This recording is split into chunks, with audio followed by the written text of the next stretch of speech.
This is a documentary from our Murderous Minds series, where we examine the life of some of the most heinous killers in the world, from birth right up until their deaths or capture. We don't usually upload these to YouTube, as they are fully supported by our incredible Patreon members, who we value immensely. These videos are an instant demonetization here on YouTube, so please enjoy this extra special upload for the month of Halloween. If you enjoy it, and/or miss our Murderous Minds videos we used to upload to YouTube, then head over to Patreon to get access to our back catalogue of videos. We go far more in depth, and do not censor the things we talk about. You'll also get access to our Minds of Madness documentaries that we produce regularly, on people who have committed crimes that do not involve murder. So if you'd like to support the channel and all the videos we've been doing this month, and also get access to a ton more content not seen on the YouTube channel, then head over to Patreon for more information. Thanks everyone, and enjoy.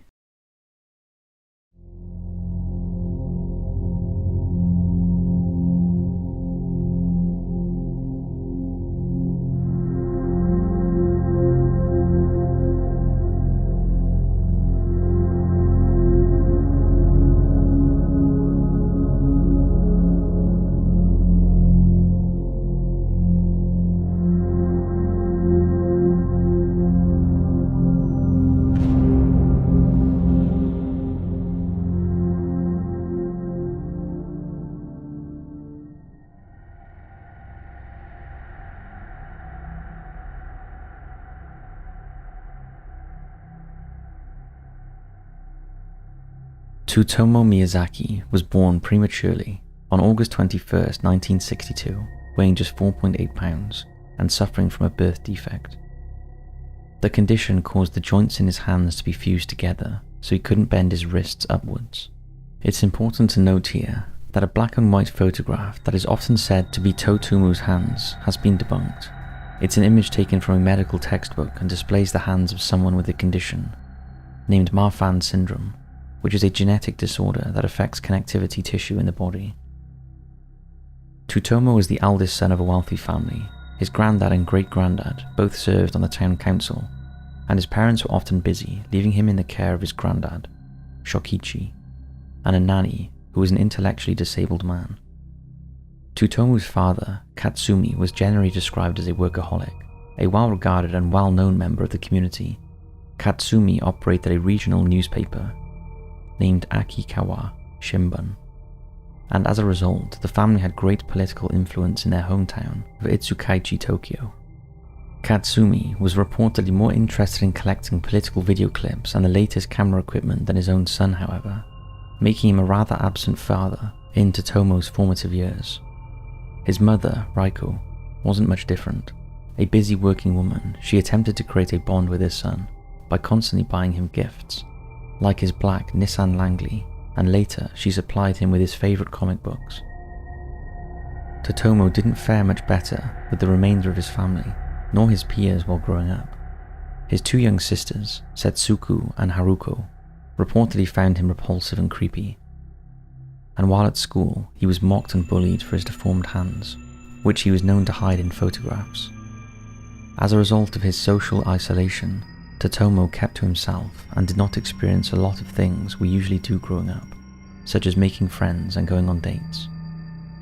Former classmates and teachers barely remember him when his crimes later came to light, but recalled that he was a quiet loner who struggled to form relationships. With so much free time on his hands, young Tsutomu became an excellent student. He was the first in his junior high school to pass the entrance exam to Maide Nakomo High School, a prestigious high school associated with Meiji University in Tokyo. For 3 years, he made the 2-hour commute each way every day to attend school, but eventually he began losing interest with his studies when his attention was grabbed by various forms of media, comic books, manga, and films. Instead of doing his homework, Tsutomu began to read his comic books until the early hours of the morning, and even began to create his own. Some sources state that it was here he began drawing and writing about Ratman, his alter ego, who is described as an eyeless humanoid with a rat's head. By the time it came to his university entrance exam, Tsutomu was falling far behind in class. He ranked 40 out of 56 in his class, and as a result didn't receive the expected admission into university. While he'd originally planned to study English and become a teacher, he instead went to a local junior college, and studied to become a photo technician. He blamed his failure to get into university on his hands. Around his late teens, Tsutomu began to notice his high sex drive, but he avoided women his own age, even as he entered his 20s, because he was said to be physically immature. While attending college, Tsutomu would visit the tennis courts and take both a picture camera and a video camera, and would photograph and film upskirt shots of the female players, which he would later masturbate to. It wasn't long before his comic books and manga were swapped out for pornography magazines, but he quickly grew tired of them, claiming they blocked out the most important part. By 1984, he had turned to child pornography instead. Dr. Sasumi Oda, a criminal psychiatrist who worked at Tsukuba University, said that because Tsutomu had made no friends and had never garnered any knowledge of sex in the real world, he turned to videos, comics, and pornography for his thrills. Tsutomu graduated in the spring of 1983, aged 21. From here he went on to work at a printing plant that was owned by an acquaintance of his father. For 3 years he saved the equivalent of around £19,000 or $26,000 before he moved back into his family home, where he shared a 2-bedroom annex with his older sister. At this point, the 24-year-old expressed no desire to take over his father's business, which caused some bitterness and upset in the family. Later, when reflecting on his upbringing, Tsutomu said that he craved being listened to about his problems, but that he believed his parents would not have heard him and he would have been ignored. He also stated, "If I tried to talk to my parents about my problems, they just brushed me off. I even thought about suicide." Tsutomu's depression only worsened when in May of 1988 his grandfather passed away. The loss of his only real human connection, and of the only person who seemed to listen and genuinely care for him, is what is believed to have triggered Tsutomu's subsequent murder spree that spanned a year. Later at his trial, a witness for the defense claimed that the 25-year-old had wanted to reincarnate his grandfather, and believed that his reincarnation would not be complete if any of his grandfather's body remained. It was this belief that caused Tsutomu to eat some of his grandfather's cremated ashes following his death. In the ensuing weeks, Tsutomu's behaviour changed for the worst, as he became more aggressive and more overt about his sexual nature. One of his younger sisters caught him watching her while she bathed. She called him out and told him to leave, but Tsutomu, in retaliation, attacked her by bashing her head against the bathtub. When his mother later heard about this, she demanded that her son spent more time working and less time with his videotapes. Again, in response, the 25-year-old lashed out and attacked his mother. His father had given up talking to him about his behaviour by this point.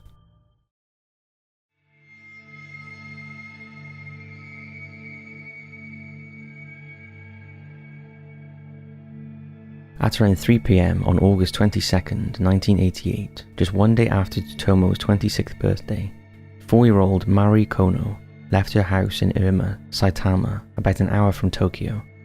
She intended on visiting a friend to play, but by 6:23 p.m. she hadn't returned home, and her panicked parents began looking for her. When they found no signs of Mari, they reported her disappearance to the police. Meanwhile, Tsutomu had offered Mari a lift, which she accepted. She was content to play with the buttons on his radio as he drove the pair in his Nissan Langley down National Highway No. 16 towards Haichiyo in western Tokyo. An hour and a half after leaving Irma, Tsutomu parked the car on a narrow dirt road near the Shintama power station. The pair walked to the nearby hiking trail, and after 20 to 30 minutes they sat down, just 20 meters from the main path. At this point, however, Mari was beginning to get upset, afraid that she'd start screaming, or afraid that if he took her home she'd tell her parents. Tsutomu decided to kill the 4-year-old by strangling her. After her demise, he sexually abused her corpse before fleeing the area, her clothing still in his possession. Tsutomu later returned to the crime scene and removed her hands and feet, which he kept in his closet for some time following the murder. He later burned her remaining bones in his furnace. While the police began to search for the missing 4-year-old, her body lay in the dark woods 31 miles from home. Although her case publicly remained a missing persons inquiry in the following months, privately the police believed they were looking for a killer. Law enforcement sent 50,000 posters featuring her photograph to other police stations, as well as train, bus and subway stations. Additionally, they interviewed dozens of people around her home, and even brought in scent dogs, although the canines failed to track Mari's scent. The only lead investigators had were 3 witnesses. 2 young boys believed they saw the 4-year-old walking behind a man, heading towards the nearby Irma River. Meanwhile, a 38-year-old housewife told authorities that she'd seen a girl matching Mary's description with a man she didn't recognize. She described him as being in his late 30s, around 5'5" or 5'6", with a round, pudgy face and dark curly hair. He also wore white trousers and a white sweater, although neither of these sightings was ever confirmed as being Tsutomu or Mary. The description of the man lines up with Tsutomu's image, except for the age difference, as Tsutomu was 26 at the time. A few days after Mary vanished, her mother, Yuki, received a postcard that read, "The devils are about." However, the police dismissed the postcard as a prank and failed to look further into it. Then a month later, the search for the missing child began to dwindle. Investigators had no body, and there had been no ransom demand, so they were struggling to find new leads and clues. 6 weeks later, on October the 3rd, Tsutomu abducted 7-year-old Masami Yoshizawa after spotting her as she walked along a rural road. He offered her a lift, which she accepted, before driving her to the same hiking trail that he had taken Mari Kono to. Tsutomu quickly developed an MO, like Mari. He strangled Masami before stripping her body and sexually abusing her corpse. He then abandoned her in the forest and fled with her clothing. Her body was less than 100 meters from where Mari had been dumped. Later that night, Masami's parents reported her missing, and a search was quickly launched as police and loved ones looked desperately for the 7-year-old, but they were unable to find her. Flyers featuring her image were posted, and interviews were conducted by law enforcement, who noted that Mari's home was just 8 miles from Masami's. However, at this time they did not concretely make the connection between the 2 cases, and once more, investigators struggled with no body, no ransom demand, and no leads. 2 months later, on December 12, 1988, Tsutomu abducted 4-year-old Erika Namba as she walked home from her friend's house. He forced her into his car and drove the young girl to a car park in Naguri. Here he demanded that she remove her clothing while she sat in the back seat, and he began taking photos of her, although she was distressed and crying. As he continued to photograph Erika's body, headlights swept across Tsutomu's car and shone on his face for a brief moment. This served to further upset the 4-year-old, and eventually he climbed into the back seat and strangled her to death. Afterwards, he tied her hands and feet behind her back, wrapped her body in a bedsheet, and placed her in the trunk of his car. On his way to dispose of the body, however, one of Tsutomu's tires became stuck after it slipped into a gutter. Knowing it was risky to call for help or flag someone down while he still had a body in his trunk, the 26-year-old left his hazard lights on and took Erika's corpse before heading off into the dark woods nearby. He disposed of her clothing too. When he returned to the car, Tsutomu was surprised to find 2 men standing at his vehicle. They offered to help him get his wheel out of the ditch, so the 26-year-old agreed, quietly placing the bedsheet back into his trunk. The men didn't notice or didn't question why he had the sheet and helped him move his vehicle. There are mixed reports about when Erika's body was found. Some sources claim it was found the following day, while others state that 3 days passed before it was discovered. What is known is that she was roughly 31 miles or an hour and 45 minutes away from home. The 2 men who'd helped Tsutomu with his car on the evening of October 3rd went to the police with their information after they heard about the finding of Erika Namba's body. While they correctly told law enforcement that the vehicle had Chio plates, they failed to correctly identify the make and model of his car. They believed he drove a Toyota Corolla 2, not a Nissan Langley. As a result, authorities wasted countless hours and resources investigating 6,000 Toyota Corolla 2s. Following the discovery of Erika's body, police finally made the connection between the missing girls and realized that there was a serial killer on the loose. This information shocked the general public, as the Saitama prefecture had very few crimes against children. Each of the girls lived within 18 miles of one another, and that was the only thing they had in common. Each of the families had been receiving odd phone calls since the children had gone missing. If the families answered the calls, they'd be met only with an eerie silence, but if they avoided answering, the phone would ring for up to 20 minutes. Not even a week had passed before Tsutomu decided to taunt the bereaved family of Erika Namba by sending them a postcard that read, "Erika, cold, cough, throat, rest, die. The note had been put together using letters cut out of magazines, although the perpetrator of the little girl murders, as they were dubbed by the Japanese press, didn't kill again for some time. Tsutomu was still busy hurting the loved ones of the girls whose lives he'd already stolen. On February 6, 1989, Marie Kono's parents found a box on their doorstep. It contained ashes and charred bones, along with 10 small teeth, photos of the clothing Mari was last seen in, and a postcard. The note this time read, "Mari, cremated, bones, investigate, prove." Like the previous postcard, it had been created with the use of magazine cutouts. Momentarily, there was some confusion over whether or not the teeth conclusively belonged to Mari. One expert concluded that they weren't hers before changing his mind, believing that he may be mistaken, although he did not elaborate further. Meanwhile, a separate forensic specialist determined that the bone fragments were definitely Mari's. This information shattered the hearts of most of the 4-year-old's family, who would believe that Mari was still alive. Her mother, however, continued to believe, despite the information she was given by experts. Then, using the pseudonym Yuko Imada, which roughly translates to "Now I'll Tell," Tsutomu penned a 3-page letter titled "Crime Confession." Part of the letter read, "I put the cardboard box with Mari's remains in it in front of her home.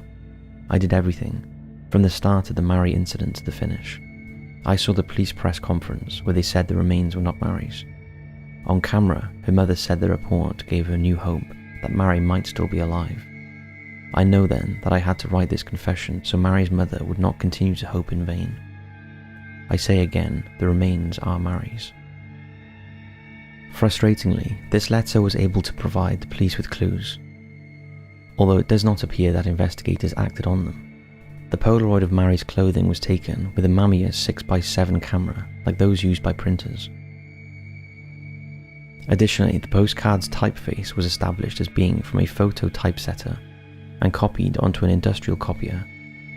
Neither the camera nor the copier was available for the general public to use in 1988 or 1989, and it's unclear if this lead was correctly followed, as police officers declined to comment on whether or not they had begun to investigate local printers at the time. Shortly after this, Tsutomu sent another letter to Mari's family. He used the same alias and described in great detail the deterioration of their daughter's body. Part of it gruesomely read, "After a while, the body is covered with stretch marks. It was so rigid before, but now it feels like it's full of water. How it smells. Like nothing you've ever smelled in this whole wide world." By the summer of 1989, Tsutomu's well-being was in decline as he began to isolate himself all the more, skipping out on work to stay home and edit his videotapes. On June 6th, he planned to visit the tennis courts, but they were closed. However, in a nearby park, he found 5-year-old Ayako Nomoto playing alone.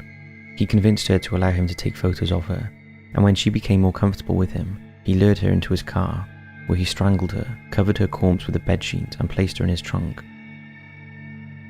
Reportedly, the 26-year-old became enraged when Ayako commented on his deformed hands, which is what led him to kill her.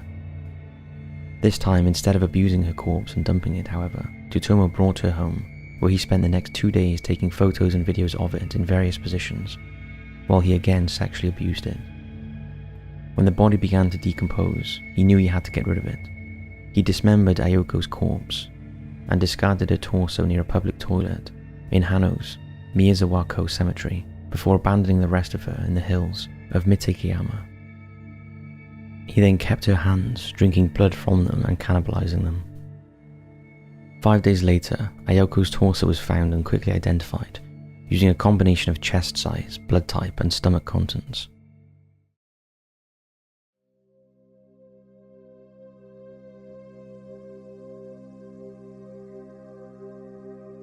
On July 23, 1989, Tsutomu saw 2 sisters playing in a park in Hakioji. He managed to separate the siblings by telling the older sister to stay put, while he went to a more secluded area with the younger child. However, the older sibling did not do what he wanted.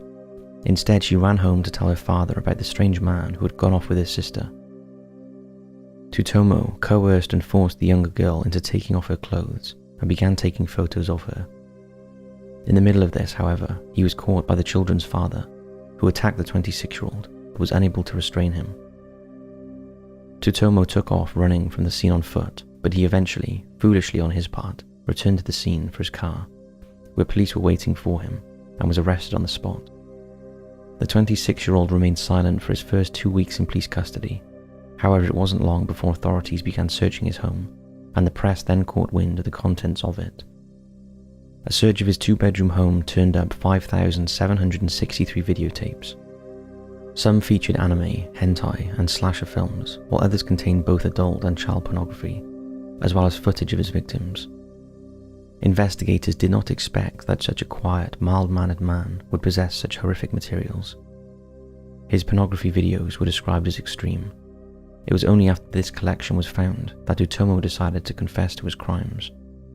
He initially confessed to the murder of Ayako Nomoto, whose skull was found around mid-August. On September 6th, Masami's remains were discovered in the forest near Komi Pass, and Mari's hands and feet were found a week later. While Tsutomu was in custody, and later during his trial, he kept a perpetually calm and composed demeanor. The Japanese media labeled him the Otaku murderer, after they heard about the materials found in his home. Otaku is a Japanese term that is often used in a derogatory manner, and refers to someone who is obsessed with manga and anime to the point of detachment from reality. Fans of these art forms, however, have pushed back against this name for Tsutomu, noting that there is no basis for the claim that manga and or anime turned him into a murderer. He was, however, believed to have been removed from reality, with Dr. Susumu Oda stating that his obsession with books, comics and films removed his consciousness from reality. Everything became an item to him, including people. The little girls he killed were no more than characters from his comic book life. A psychoanalyst named Kaigo Okanogi at Tokyo International University said that he believed Tsutomu had retreated into a fantasy world of manga because of his neglected upbringing. He told the Shuken Post the danger of a whole generation of youth who do not even experience the most primary 2- or 3-way relationship between themselves and their mother and father, and who cannot make the transition from a fantasy world of videos and manga to reality, is now extreme. There have, however, been critics of those who blame media consumption for Tsutomu's crimes. Some believe that the 26-year-old's pornography collection was added to or amended to highlight his crimes, while another felt that the notion that manga played a part in the murders was designed to play into the public's fears about otaku, and that by doing this it would help authorities secure a conviction in the case. Furthermore, these forms of media, particularly anime and manga, were very popular with the younger generations at the time, especially in Tokyo, but few of these young people have gone on to become serial killers. While in custody and later during his trial, Tsutomu made it clear that he held very little regard for human life. He told investigators that he had killed numerous cats before he began to carry out his crimes, claiming that he threw one in the river and did another in with boiling water. He also confessed to strangling his own dog with a strand of wire.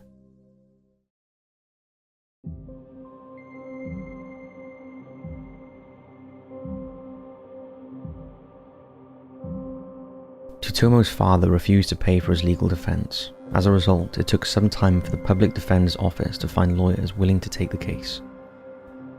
One of the 2 men who agreed did so because he opposed the death penalty.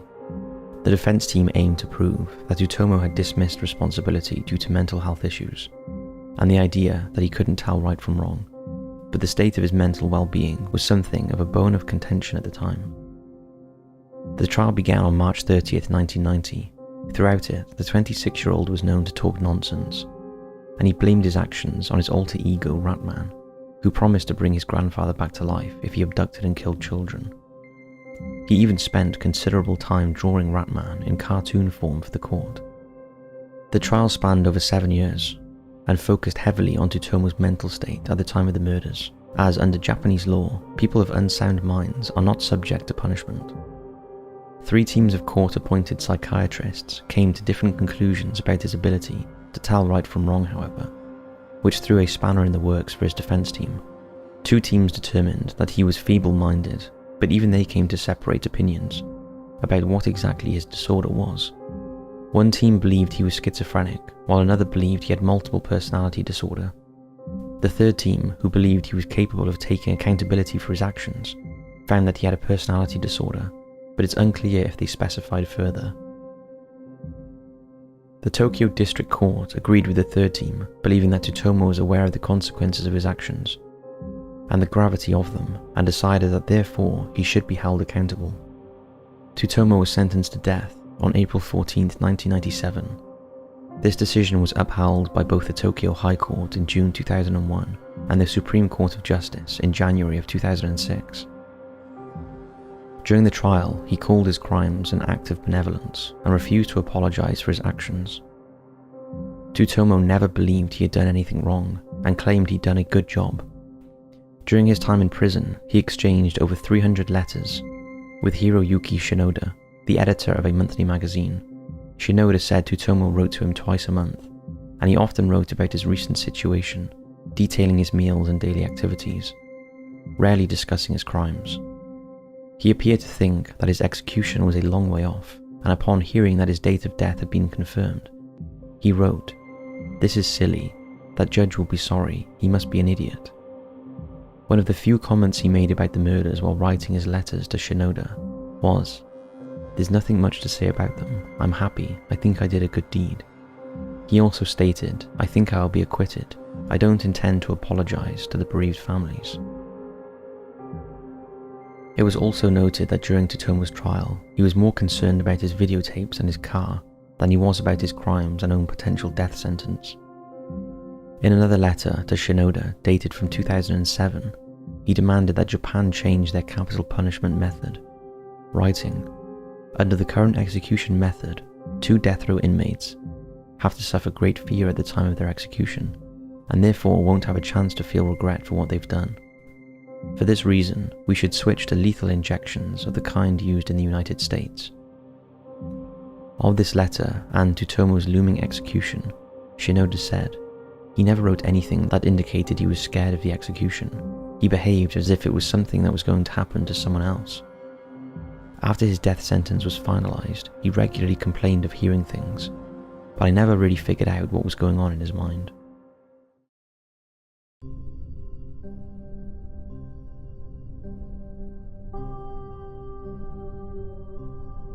After his imprisonment, Tsutomu's parents shut down their business and went into hiding.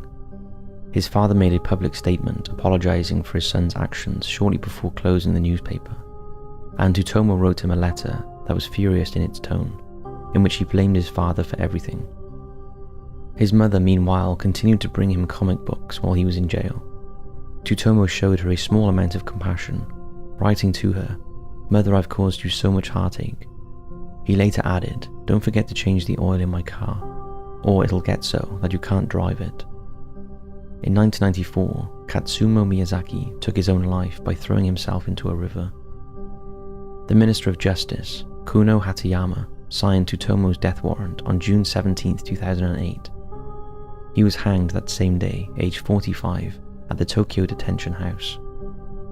His hanging caused some controversy at the time, however, as just 1 month earlier, Tsutomu and his defense team had requested a retrial. In the 10 years before his execution, inmates waited an average of around 8 years between when their date of execution was finalized and when they died. They'd spend longer waiting if they appealed.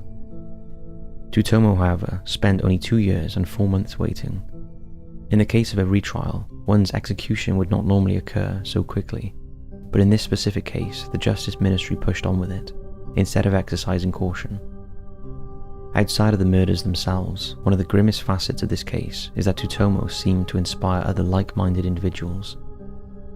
Kaoru Kobayashi was a known paedophile who was convicted of sexually assaulting 8 children in 1989 when he was 21 years old.